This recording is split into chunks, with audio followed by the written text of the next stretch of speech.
Հայաստանի Հանրապետության ոստիկանապետի հրաժարականը կախված է եղել մի քանի հանգամանքներից։ Շրջանառվող լուրերի համաձայն նրա հրաժարականից առաջ նիստերից մեկի ժամանակ ներքին գործերի նախարար Արփինե Սարգսյանը կոնկրետ հասկացրել է, որ Արամ Հովհաննիսյանը գտնվում է ջերմ կապերի մեջ մի բլոգերուհու հետ, ով շարունակաբար անհիմն վարկաբեկում է ներքին գործերի նախարարին, վարչապետի կնոջը Աննա Հակոբյանին, եւ Արամ Հովհաննիսյանը հետևություններ չի արել նախարարի այսպես ասած նամյոկից, ու այստեղ Արփինե Սարգսյանն անցել է գործի։ Բայց միայն այդ հանգամանքը քիչ կլիներ Նիկոլին համոզելու համար,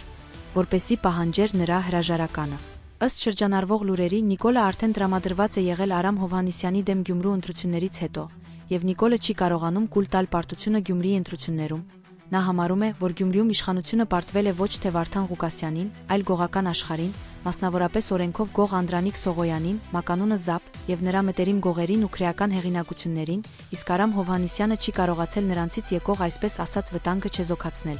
Ավելին, նրանց հետ փորձել է պահպանել լավ հարաբերություններ եւ այստեղ Արփինե Սարգսյանը գործի է անցել Արամ Հովհաննիսյանի ոտքի տակ փորելու, ինչը տվել է իր արդյունքը, քանի որ Նիկոլի համբերության բաժակի վերջին կաթիլն էր Արփինեի բզբզոցը։ Եվ այդ նույն շրջանառվող լուրերի համաձայն նոր նշանակվող ոստիկանապետի առաջ կոնկրետ պահանջ է դրված, մեղմ ասած ուշադրության կենտրոնում պահել հենց օրենքով գող ԶԱՊ-ին ու նրա մտերիմ շրջապատին, բլոգերուհու հարցը նույնպես ուշադրության կենտրոնում պահել, հանձնարարվել է նրան։